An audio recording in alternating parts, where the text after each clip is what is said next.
Praise the Lord church. हमेशा जब हम सुसमाचार का प्रचार करते हैं तो सुसमाचार में हम हमेशा इन बातों को बोलते हैं कि आप प्रभु यीशु को विश्वास करो। वो हमारे पापों के लिए वो मारे गए हैं, वो गाड़े गए हैं और तीसरे दिन वो जिंदा हो गए। इस बात को हम हमेशा सुसमाचार प्रचार में जब भी हम लोगों को प्रचार करने जाते हैं, सुसमाचार में जाते हैं, तो इन चीज़ों को हम ज़रूर कहते हैं कि वो हमारे लिए मारे गए, वो हमारे लिए गाड़े गए, हमारे लिए तीसरे दिन जी उठे। ये वचन है कि 1 कोरिन्थियन 15 में पौलुस जो कहता है कि मैं सबसे पहले बात तुम्हें पहुंचाई कि प्रभु यीशु ने जो मुझे पहुंचाई थी कि हाँ, प्रभु यीशु हमारे पापों के लिए मारे गए, गाड़े गए और तीसरे दिन जी उठे।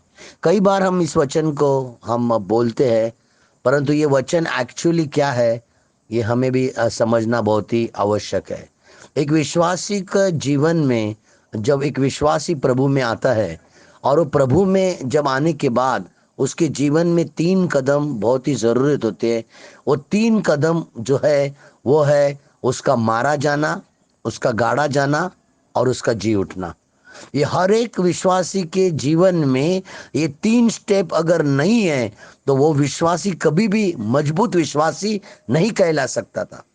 कभी भी नहीं बोल सकते कि ये व्यक्ति विश्वास में मजबूत है, क्योंकि रोमियो का अध्याय 6 में ये लिखा हुआ है कि वचन 6 में 4 से अंत उस मृत्यु का बपतिस्मा पाने से हम उसके साथ गाड़े गए, क्योंकि जैसे मसीह पिता की महिमा के द्वारा मरे हुए में से जिलाया, वैसे हम भी नए जीवन की चाल चले। क्योंकि यदि हम उसकी मृत्यु की समानता में उसके साथ जुड़ गए तो निश्चय ही उसके जी उठने की समानता में जुड़ जाएगी। ये क्या कहता है वचन कि अगर हम यीशु की मृत्यु में जुड़ गए, उसके गाड़े गए में जुड़ गए और उसके जी उठने में जुड़ गए, तो प्रभु कहता है कि हम भी उसकी समानता में जुड़ जाएंगे। मतलब जैसे प्रभु यीशु मरा, यीशु गाड़ा गया और जी उठा, हम भी उसकी समानता में जब जी उठेंगे तब हमें पवित्र आत्मा का बपतिस्मा मिल जाएगा। तो ये 3 कदम विश्वासी के हमें पता होना चाहिए कि यीशु मसीह मरा का मतलब है आपके जीवन में पश्चाताप का जीवन होना बहुत ही आवश्यक है। यीशु मरा मतलब है अपने शरीर को त्याग दिया। आपके शरीर की हर एक बातों को आप जब त्यागते हैं तो आप यीशु की समानता में आ जाते हो, क्योंकि यीशु मरा इसीलिए आप भी मर गए। तो पहला स्टेप है जो विश्वासी के कदम होना चाहिए वो है पश्चाताप। दूसरा, वो गाड़ा गया इस बात पे हमें और आपको विश्वास करना चाहिए कि वो गाड़ा गया है, इस बात पर विश्वास करना चाहिए। और दूसरा कदम है विश्वासी के जीवन में कि विश्वास हमें करके चलना है। और तीसरा कदम है कि उसका जी उठना, मतलब है पानी का बपतिस्मा लेना। ये 3 कदम हर एक विश्वासी के जीवन में होना बहुत ही आवश्यक है। अगर कोई विश्वासी आपके पास आते हैं और आपको अगर वो मजबूत है या प्रभु में स्ट्रांग है, तो एक ही बात से पता चलेगा। आप उसको बोलना चाहिए, आपने पानी का बपतिस्मा लिया है?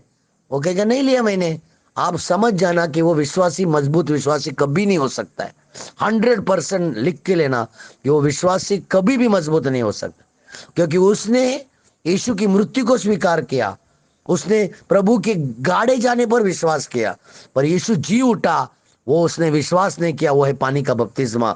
उसने अगर नहीं लिया है तो एक स्टेप उसके जीवन में कम है, और इसके लिए वो कभी भी यीशु का शिष्य नहीं बन सकता है या एक अच्छा मसीह नहीं बन सकता है। तो हमें ये याद रखना है कि यीशु का जो सुसमाचार हम सुनाते हैं, यीशु मारा गया, गाड़ा गया, जी उठा, ये जब एक नया व्यक्ति उसमें आता है प्रभु में, तो ये 3 स्टेप उनके लेना एक लीडर का काम है।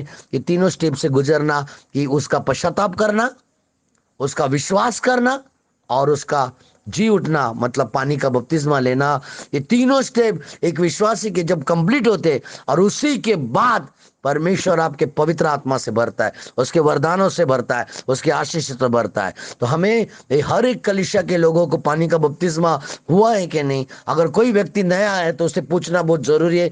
आप प्रभु में कितने सालों से, हो सकता है वो 18 सालों से, 20 सालों से, पर पानी का बपतिस्मा नहीं लिया, वो एक अच्छा विश्वासी कभी भी नहीं हो सकता है, क्योंकि उसके उसके मृत्यु पर विश्वास किया, पश्चाताप किया, गाड़ा गया मतलब विश्वास किया, और पानी का बपतिस्मा नहीं किया, जिलाया गया।